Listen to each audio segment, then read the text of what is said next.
દર્શક મિત્રો, હું છું પરમાર અનિશા. તમે જોઈ રહ્યા છો લોક સામના ન્યૂઝ. તો જોયા આજના સમાચાર અમરેલીથી અમારા રિપોર્ટર દિનેશ સાગર સાથે. અમરેલી જિલ્લાના વડિયા તાલુકાના સૂર્યપ્રતાપગઢ ગામમાં આવેલી પ્રાથમિક શાળામાં રાત્રિના સમયે ગામ લોકો દ્વારા જનતા રેડ કરવામાં આવી હોવાની ઘટના સામે આવી છે. મળતી માહિતી મુજબ શાળા પરિસરમાં રાત્રે અસામાજિક તત્વો દ્વારા ગેરકાનૂની પ્રવૃત્તિઓ થતી હોવાની શંકાના આધારે ગામ લોકોએ જનતા રેડ કરી હતી. રેડ દરમિયાન 4 જેટલા શંકાસ્પદ લોકો સ્થળ પરથી ભાગી ગયા હોવાના આક્ષેપો કરવામાં આવી રહ્યા છે.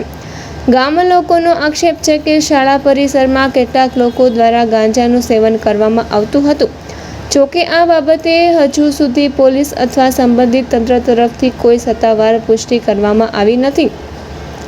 ઘટનાને લઈને ગ્રામજનોમાં રોષ જોવા મળી રહ્યો છે અને શાળા પરિસરમાં આવી પ્રવૃત્તિઓ સામે કડક કાર્યવાહી કરવાની માંગ ઉઠી છે. અમારા ગામની સ્કૂલની અંદર 4 અસામાજિક તત્વો દ્વારા ગાંજાનું સેવન કરતા હતા. અમે જ્યારે ગામને જાણ થઈ, અમે લગભગ 40 થી 50 જણા ત્યાં ગયા. એની પાસે અસામાજિક તત્વોએ અમારી ઉપર પાણા લઈને હુમલા કર્યા અને એ 4 ભાગી ગયા છે. એક બાઈક અહીં પીડ્યું રહ્યું છે, એનું સ્કૂલની માલિપા, સૂર્યપ્રતાપગઢ પ્રાથમિક શાળાની માલિપા. અને અમે પોલીસવાળાને જાણ કરી તો 2 કલાક સુધી પોલીસની કોઈ ગાડી વડિયાથી આવી નથી.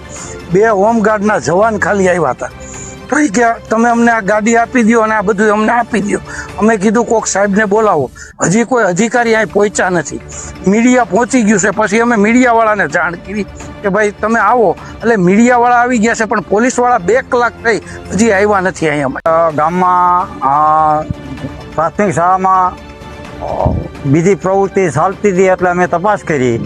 એમાં 4 છોકરા પિસ્તોલ ગાંજા જેવું લાગ્યું, એક મોટરસાયકલ જપ્તે કર્યું, 5 હાથ થા અંધારે બેસે છે અને બીજી પ્રવૃત્તિ કરે છે. સ્કૂલમાં સારું ન લાગે તો એની માટે પોલીસવાળાને. ફરી મળીશું એક નવા સમાચાર સાથે. ત્યાં સુધી જોતા રહો લોક સામના ન્યૂઝ.